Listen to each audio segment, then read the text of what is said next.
Hello! Bienvenue sur Entrepreneur Crossing, un petit îlot de liberté pour les femmes qui veulent comprendre, expérimenter et trouver l'inspiration pour vivre leur meilleure vie d'entrepreneur.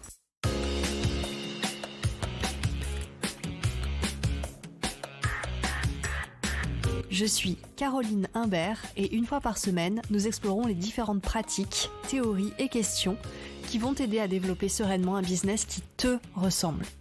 Et pour la dose d'inspiration, j'invite une fois par mois une entrepreneure à partager ses propres trucs et astuces. Allez, c'est parti pour l'épisode du jour. Et coucou, je suis super contente de me retrouver à nouveau dans tes oreilles après cette longue pause estivale durant laquelle j'ai énormément lu, énormément écouté de podcasts aussi qui m'ont complètement retourné le cerveau. J'ai appris beaucoup de choses, il y a eu aussi beaucoup de remises en question et j'attendais d'être 100% à l'aise avec tout ça pour pouvoir revenir sereinement et te distiller tous mes questionnements, tout ce que j'ai pu apprendre dans les prochaines semaines, les prochains mois ou, j'espère, en tant qu'à faire, les prochaines années aussi. Donc aujourd'hui je reviens, je dirais pas plus motivée que jamais, mais en tout cas déterminée, ça c'est vrai. Déterminée notamment parce que je pouvais profiter de ce podcast de rentrée pour t'annoncer que ça y est, j'ai une date de sortie pour ma formation qui s'articule autour des objectifs et des raisons d'être et ce sera le 7 novembre. Alors, pas de panique, je t'en reparlerai allègrement ici et sur mes réseaux sociaux. Ce qu'il faut savoir c'est que c'est une formation qui va être assez courte, enfin en tout cas voilà, c'est pas une formation de plusieurs mois, c'est une formation avec une dizaine de vidéos, une dizaine de leçons, dans laquelle je te propose de maîtriser tes objectifs en fait tout simplement, des fondations. Donc les fondations pour moi ce sont les raisons d'être, j'en ai déjà parlé dans un précédent épisode de podcast et article de blog. Donc on travaille d'abord sur les raisons d'être avec toute une méthodologie pas à pas, pleine d'exercices, pleine de pratiques en fait pour que tu puisses définir tes raisons d'être. Ensuite, sur ces fondations-là, on va construire tes objectifs, les formuler correctement, apprendre comment ton cerveau fonctionne, comment le hacker un petit peu, et ensuite travailler sur tes objectifs et les atteindre tout simplement. Donc voilà, c'est une formation qui va être ultra pratique, que tu vas pouvoir reprendre à chaque fois que tu veux travailler sur tes objectifs et que tu as un petit peu de mal. Je t'en reparle très très bientôt. Et puis de toute façon, l'épisode d'aujourd'hui est en lien avec cette formation, puisque aujourd'hui, je vais te parler de la checklist de tes objectifs. Alors c'est quoi ça ? Ça c'est un workbook que j'ai mis en place, qui est téléchargeable gratuitement et qui est en version PDF, et même qui est plein de cases à cocher en fait. Et tu peux cocher ces cases en ligne si tu le souhaites sur ton PDF, ou tu peux imprimer et cocher avec un petit stylo, méthode à l'ancienne. Pour le télécharger, soit tu vas dans les liens de l'épisode de podcast, dans la description, je vais te mettre le lien, soit tu vas directement sur mon site web, carolineimbert.fr, donc Caroline Imbert, tout attaché. L'objectif de cette checklist, c'est que tu aies en un seul endroit tous les éléments importants à prendre en compte quand tu définis un objectif pour ton business et pour maximiser les chances de l'atteindre.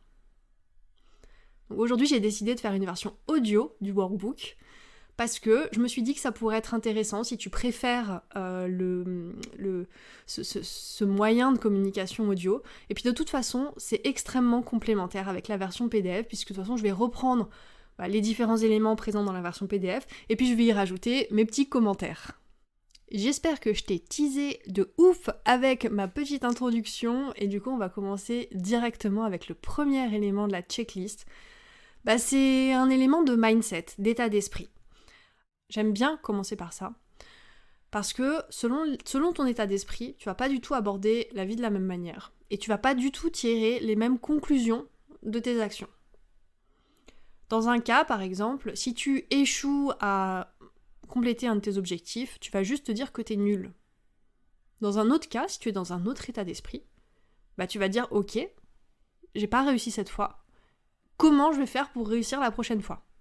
Qu'est-ce que je vais pouvoir tirer comme leçon ? Qu'est-ce que je vais faire différemment ?» Donc je pense que tu vois déjà la différence et comment ça peut impacter ta manière de travailler au quotidien. C'est pour ça que c'est toujours important quand tu fais ce travail sur l'avenir de ton entreprise et comment tu vas la développer, d'essayer d'avoir un état d'esprit constructif, on va dire. Ou un état d'esprit de développement. Alors ça, je t'en parlerai dans l'épisode de la semaine prochaine, où je vais parler du livre de Carol Dweck qui s'appelle Oser réussir, ou Mindset en anglais, et qui parle de l'état d'esprit de développement et de l'état d'esprit fixe. Donc je te spoil pas tout de suite, mais c'est un livre qui est très chouette, et je pense que l'épisode de podcast sera très bien également. La première phrase importante que j'aimerais te rappeler avant que tu commences à travailler sur tes objectifs, c'est qu'un objectif ne te définit pas. Ça revient exactement à ce que je viens de te dire. La personne qui se dit « Ah ben, j'ai pas atteint mon objectif alors je suis nulle », là, la personne, elle est en train de se définir par rapport à ses objectifs. Elle est en train de se dire que, comme elle n'a pas réussi son objectif, elle-même, en tant que personne, elle est nulle. Ok ? C'est pas le cas. C'est faux. C'est complètement faux. C'est pas parce que tu ne réussis pas à atteindre un objectif que toi-même, en tant que personne, tu es complètement nul et que tout est acheté. Ça veut juste dire que tu t'y es pas pris de la bonne manière et que si tu recommences et que tu essayes quelque chose de différent, peut-être que cette fois-ci ça fonctionnera. Donc je voulais te rappeler que tu as le droit de te tromper en formulant un objectif. Tu as le droit aussi d'être un peu trop ambitieuse ou pas assez. Alors tu verras que dans les critères, c'est important dans les critères de formulation d'un objectif que l'objectif soit à la fois ambitieux et à la fois atteignable. Mais c'est pas parce que tu te trompes et que tu définis un objectif trop ambitieux que t'es nul. C'est juste que peut-être que tu manques un petit peu d'expérience, c'est normal au début, et puis au fur et à mesure tu apprendras à définir des objectifs qui sont corrects pour toi. T'as le droit aussi de te rendre compte qu'un objectif que tu pensais correct pour toi il y a quelques mois ne l'est plus. On change, les trajectoires de nos entreprises changent également, donc c'est possible qu'il y a quelques mois tu te sois donné un objectif et qu'aujourd'hui tu le regardes, tu te dises mince mais en fait ça me fait plus du tout kiffer, ou alors tu te rends compte que finalement ça va pas du tout dans le sens dans lequel tu as envie de faire évoluer ton entreprise. C'est ok de se tromper et de changer en cours de route. Et puis bien sûr, t'as le droit aussi de célébrer comme il se doit chaque victoire, bien entendu, mais t'as aussi le droit de célébrer dans un certain sens tes échecs, parce que, si on se plante jamais, comment est-ce qu'on fait pour apprendre ? Comment est-ce qu'on fait pour tirer des leçons ? Et comment est-ce qu'on fait pour emprunter un chemin différent pour atteindre un objectif ? Généralement, c'est en se plantant qu'on réussit à faire ça. Donc c'est important, c'est bien de se planter. D'ailleurs, petite anecdote, je discutais avec une collègue qui emploie des stagiaires, voilà, elle est dans une entreprise, elle emploie des stagiaires, et elle les challenge avec le nombre d'échecs qu'ils vont connaître dans leur période de stage. Elle leur dit, voilà, moi je veux qu'à la fin de ton stage, tu aies eu au moins 3 échecs. Parce que, du coup, ça signifie que ces personnes-là auront pris des initiatives, se seront lancées dans des choses à la base dans lesquelles elles auraient peut-être pas forcément osé se lancer. Et ok, elles ont connu un échec, ça arrive à tout le monde. Mais je trouve cette manière de manager assez intéressante et assez à contre-courant au final. Voilà, si tu dois garder en tête une chose, c'est qu'un objectif ne te définit pas. Ensuite, autre point, comme dirait Radiohead, qui est un de mes groupes préférés, dans sa chanson Optimistic, il dit « You try the best you can, you try the best you can, the best you can is good enough ». Donc en gros c'est fais de ton mieux, ton mieux est suffisant, en gros. Voilà, je te préviens tout de suite, c'est un de mes groupes préférés, mais alors par contre, ces chansons sont pas forcément feel good, hein. Donc je sais pas si c'est vraiment une bonne idée de te donner cette citation ici, mais bon, écoute, on va dire que oui, on va passer outre tout le contexte de Radiohead, et on va garder que la phrase. Donc juste, avec ça, en fait, je voulais te dire, fais de ton mieux. Sachant que ton mieux, il peut varier d'un jour à l'autre. Des fois, tu peux avoir plus d'énergie, plus de volonté, et des fois moins. Mais en tout cas, si chaque fois que tu fais quelque chose, tu fais de ton mieux, déjà, tu peux être fier de toi. Enfin, je voulais faire un petit préambule à cette checklist des objectifs. Moi, je le présente sous forme d'un guide, d'une checklist. Donc tu peux la suivre entièrement, de A à Z. tu peux aussi l'adapter à ta sauce. Si certains points ne te conviennent pas, que tu sens que ça ne te correspond pas, c'est ok. On est toutes différentes, on a toutes des besoins différents. Et en fait, moi, mon souhait, c'est pas de te proposer des méthodes toutes faites qui marchent pour tout le monde, parce que ça n'existe pas. Hein. Tous ceux qui te vendront le contraire seront des charlatans, en fait. Moi, ce que je veux, c'est te faire essayer des choses et que tu réussisses à trouver des méthodes qui te conviennent.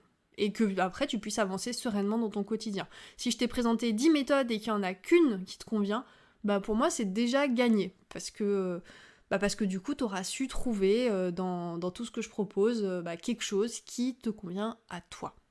Donc, pas de panique, s'il y a des éléments de cette checklist qui ne te parlent pas, et bah t'es pas obligé de les utiliser. Tu fais ce que tu veux. Alors je me sens un petit peu obligée de te dire ça, hein, parce que en fait, c'est complètement à cause de moi et de comment je fonctionne. C'est-à-dire que moi j'ai toujours eu le syndrome de la bonne élève. Pour moi c'est très compliqué de ne pas suivre les règles ou de prendre, de picorer un petit peu ce qui me convient et de laisser le reste. Quand je lis des livres, c'est compliqué pour moi de ne pas commencer au début et de pas tout lire dans l'ordre dans lequel ça a été proposé.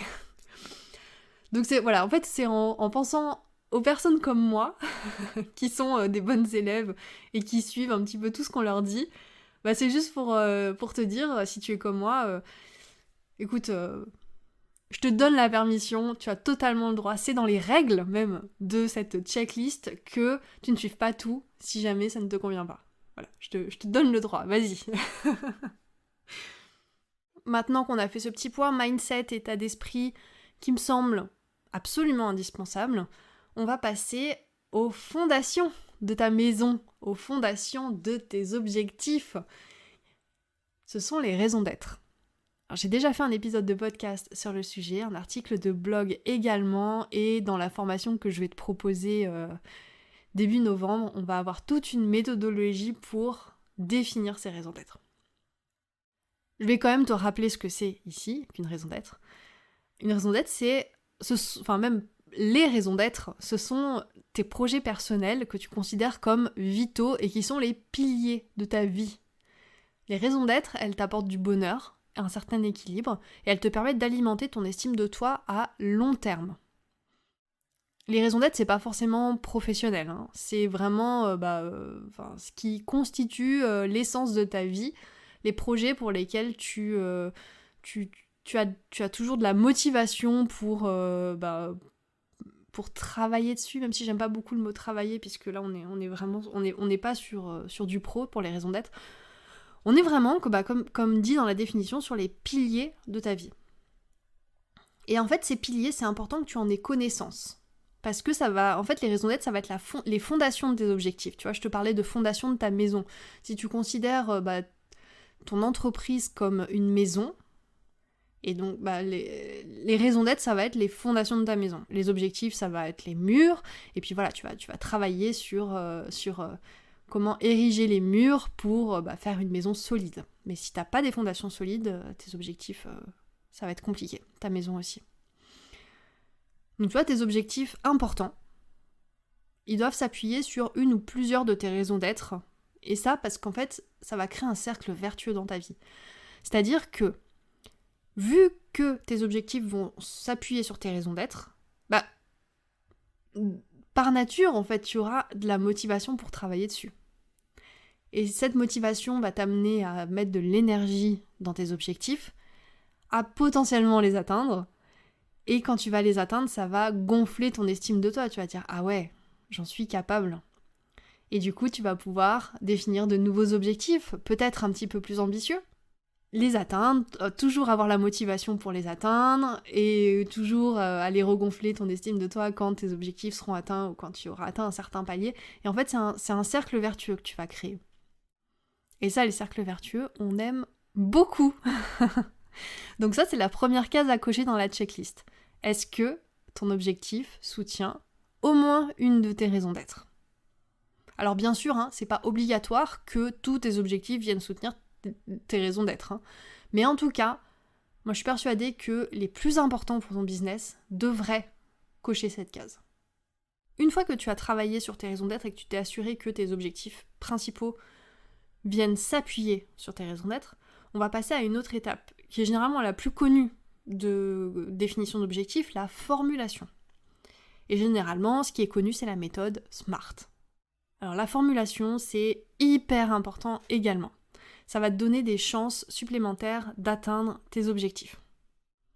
Parce qu'un objectif bien formulé, en fait, il parle de lui-même.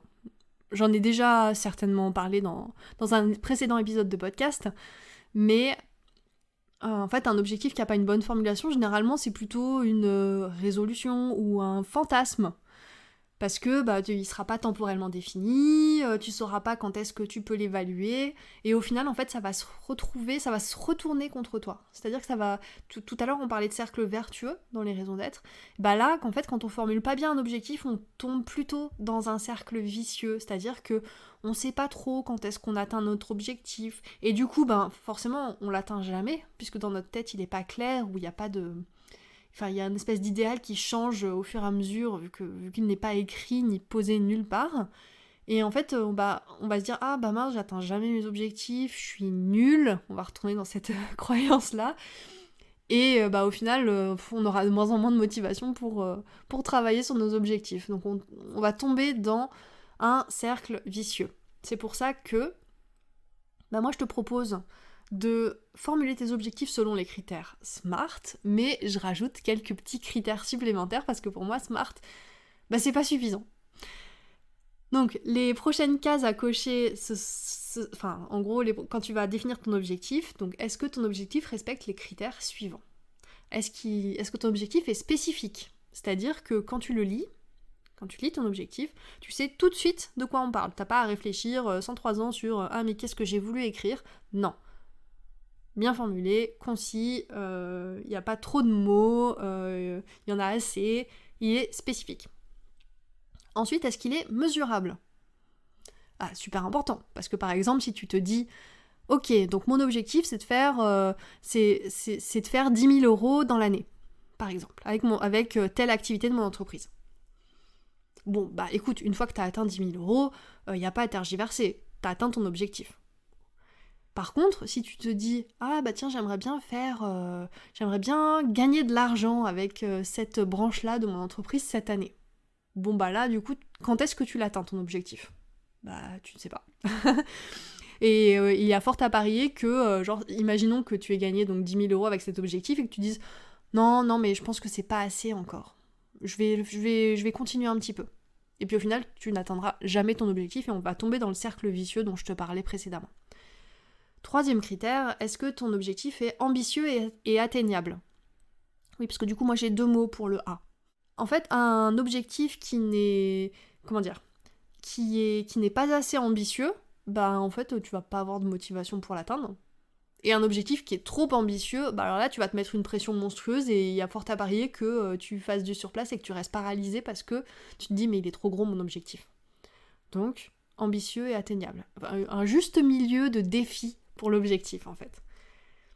Le prochain critère c'est est-ce que ton objectif est réalisable ? Donc là en fait tu vas regarder un petit peu les informations à l'externe que tu peux trouver, des informations qui concernent d'autres entrepreneurs. Par exemple, toujours si notre objectif c'est de gagner 10 000 euros avec une formation, on va dire, voilà, et tu vas essayer d'aller regarder combien d'autres entrepreneurs qui ont à peu près ta taille et qui ont sorti une formation ont pu gagner en une année. Voilà. Tu vas regarder un petit peu des informations extérieures qui vont venir valider un petit peu ton objectif à toi.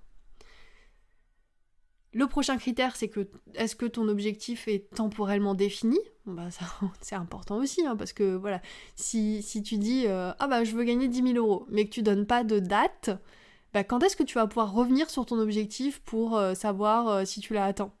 Dans 1 an, dans 2 ans, dans 3 ans, dans 4 ans, je ne sais pas. Ça, c'est très important dans les objectifs, c'est le fait de pouvoir se dire « Ok, dans 6 mois, je vais revenir sur mes objectifs, je vais refaire une petite évaluation et on va voir où j'en suis, on va voir si j'ai atteint mes objectifs ou si je dois mettre en place d'autres choses pour les atteindre. » L'évaluation, c'est quelque chose d'important et du coup, le temporellement défini, le critère temporellement défini va t'aider là-dedans. Ensuite, donc là on a vu les critères SMART, spécifique, mesurable, ambitieux, atteignable, réalisable, temporellement défini. Moi je rajoute 2 critères à ça. C'est est-ce que tu as la responsabilité de l'atteinte de cet objectif ? Parce que c'est bien beau de se définir des objectifs, mais si jamais t'es pas responsable des résultats de cet objectif, si par exemple c'est un de tes collègues qui est majoritairement responsable des résultats, en fait tu vas te stresser pour rien, concrètement. Tu vas perdre de l'énergie pour rien. Donc est-ce que tu es majoritairement responsable des résultats de cet objectif ? Et mon dernier critère, c'est est-ce que tu ressens du plaisir à l'idée de compléter cet objectif ? Alors ça vient rappeler un petit peu le côté est-ce que ton objectif est relié à tes raisons d'être ? Donc il y a cette notion de plaisir. Parce que, en fait, ça peut paraître évident, que si un objectif est associé à une notion de plaisir, tu vas avoir plus de motivation pour l'atteindre, clairement. Tu vas avoir envie de mettre plus d'énergie. Par contre, si ça t'embête, si cet objectif t'embête clairement, tu vas tout faire pour ne pas travailler dessus. Donc, encore une fois, c'est comme pour les raisons d'être. 100% de tes objectifs n'ont pas besoin de te faire ressentir du plaisir, bien entendu. Mais c'est bien si tes objectifs les plus importants ou la majorité de tes objectifs cochent ce critère. Ça, c'était le côté formulation. Maintenant, on va s'attaquer au dernier gros pilier des objectifs, qui est la planification. C'est bien beau de définir des objectifs, mais après, il faut se donner les moyens de les réaliser concrètement. En fait, c'est la dernière étape avant de pouvoir travailler concrètement sur la réalisation de ton objectif.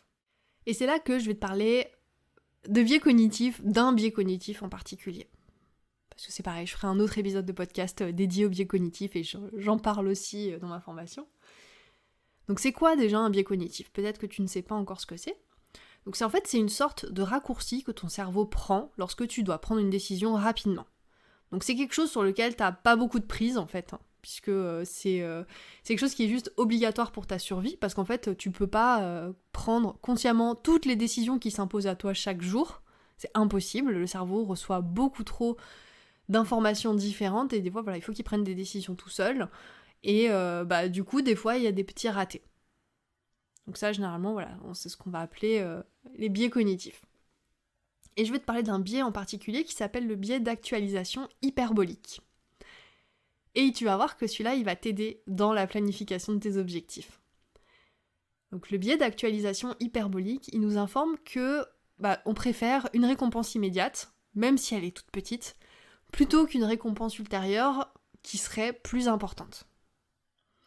En fait, c'est ton cerveau, il va avoir tendance à choisir la satisfaction immédiate, et c'est notamment pour ça que lorsque tu travailles sur un gros dossier, par exemple, une simple notification d'une appli sur ton téléphone va être extrêmement tentante pour ton cerveau. Et du coup, il va avoir envie d'assouvir tout de suite son besoin de regarder de quoi il s'agit pour avoir sa petite récompense, son petit shot de dopamine, plutôt que de continuer à travailler. Donc déjà la première chose c'est, ça sert à rien de te blâmer pour ça, sur le fait de regarder tes notifs quand tu fais quelque chose d'important. En fait, c'est ton cerveau, il préfère les petites gratifications, donc pouvoir regarder ce que c'est qu'une notification, c'est une petite gratification pour lui, plutôt que de se dire « ouais, mais si je continue à travailler, dans 2 heures, j'aurai terminé ma tâche. » Voilà. C'est plus rapproché dans le temps, donc plus accessible. Bon, et du coup, maintenant qu'on sait ça, comment est-ce qu'on va utiliser ce biais à ton avantage pour la définition d'objectifs ? C'est simple en fait, c'est juste qu'on va définir des objectifs très court terme. Donc, une fois que tu as bossé sur tes objectifs long terme pour ton business, on va les découper en tout petits objectifs court terme pour que tu puisses super régulièrement obtenir des récompenses. Donc par exemple, cocher des cases, rayer un item sur ta to-do list. Et donc ça en fait c'est des récompenses pour ton cerveau. Atteindre tes sous-objectifs, c'est une récompense pour ton cerveau, et puis du coup ça va te permettre de rester motivé pour ton objectif long terme. Parce que chaque objectif, c'est un petit pas de plus que tu vas atteindre super rapidement. Et donc si tu as structuré ton cheminement vers ton objectif long terme en le truffant de petits sous-objectifs, normalement tu devrais y arriver sans trop d'encombre et en gardant ta motivation. Donc tu vois, là on a vu le biais d'actualisation hyperbolique et comment l'utiliser à ton avantage dans ton travail. Bon, et puis après, si jamais tu veux, si vraiment t'es accro aux notifications et à ton téléphone, il y a d'autres choses, d'autres moyens qui peuvent exister pour t'aider à ne pas succomber à ça. C'est de l'entraînement, hein, clairement. Mais déjà, découper tes gros objectifs en sous-objectifs, ça devrait beaucoup t'aider. Ensuite, je voudrais te parler d'une autre problématique que je rencontre extrêmement souvent chez les entrepreneuses, parce que, on se connaît, hein, on fonctionne à peu près toutes de la même manière. Généralement, tu vas définir tes nouveaux objectifs à un moment où tu pètes le feu, où tu as de la volonté à revendre, où tu te sens capable de conquérir le monde, et tu te dis que tu vas pouvoir tout gérer à l'aise. Et genre, une semaine plus tard, tu te demandes « Mais pourquoi j'ai tant chargé mes épaules ? Je ne suis pas capable de tout faire, qu'ai-je fait ?» Et tu t'en veux. Du coup, ma question pour toi, c'est « Est-ce que tu as plus de 3 gros objectifs en cours ?» Si oui, il va être indispensable que tu reportes certains objectifs à plus tard. Généralement, on se charge la mule, alors soit parce que, comme je viens de l'expliquer, on est super motivé quand on définit nos objectifs, soit parce que on se dit que tout est urgent et important. Et ça, c'est vraiment un gros fléau de l'entrepreneuse qui se dit non mais je vais rien pouvoir enlever de ma to-do list parce que tout est important. Donc là, on respire 2 minutes. On va écouter l'épisode de podcast sur la matrice d'Eisenhower, puisque je parle beaucoup de ça dans l'épisode sur la matrice d'Eisenhower, sur la réflexion sur la notion d'importance et d'urgence. Et de toute façon, je connais personne qui arrive à gérer beaucoup d'objectifs en même temps. Donc je te propose ce chiffre arbitraire de 3 objectifs.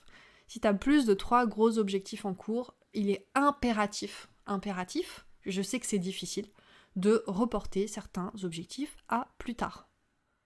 C'est juste impératif, sinon tu vas te noyer. Tu as le droit d'en faire l'expérience. D'expérience, je sais que les personnes qui ont plus de 3 gros objectifs en cours dans leur to-do list et qui bossent seules, hein, bien entendu, se noient, n'en peuvent plus, perdent de l'énergie, se dispersent et du coup n'atteignent pas leurs objectifs. Donc il vaut mieux les prendre un par un. Une fois que tout ça c'est fait, tu vas pouvoir planifier dans ton agenda des séances de travail pour finaliser ton objectif. Hein. Moi je dis souvent que ce qui n'est pas dans mon agenda n'existe pas. Et généralement c'est vrai, je travaille beaucoup avec mon agenda et je travaille beaucoup avec ce que je note dans mon agenda. Donc prévois tout de suite des séances de travail pour finaliser ton objectif. Et en parallèle de ça, tu vas prévoir aussi des échéances pour faire le point sur tes objectifs en cours et adapter ta stratégie pour le finaliser. C'est exactement ce dont je te parlais dans le critère T du critère SMART pour formuler tes objectifs, un objectif temporellement défini. Là du coup, ça va si tu prévois des échéances pour faire le point sur tes objectifs, tu vas pouvoir avancer sereinement sur la réalisation de tes objectifs et adapter ta stratégie pour les finaliser. Une fois que ça c'est fait, moi je te conseille vraiment de écrire tes objectifs, de les placer à un endroit que tu consultes très régulièrement. Donc dans la checklist, je te dis au moins 1 fois par jour, ça peut être pas mal. Donc par exemple une liste sur ton bureau, sur ton frigo, dans ton espace de travail numérique. Ça peut être pas mal du tout parce que ça te remet en tête tes objectifs et ça te rappelle ce pourquoi tu es en train de bosser. Et du coup, ça peut te redonner vraiment un gros coup de boost. De savoir où tu vas, de te rappeler où tu vas. Parce que des fois, la démotivation, ça découle aussi de ça, du fait qu'on se rappelle plus exactement où on va et pourquoi est-ce qu'on fait ça.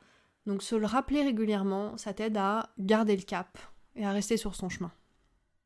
Et une fois que tout ça c'est fait et que tu as réussi tes objectifs, bien sûr, on va passer à l'étape célébration. Hein.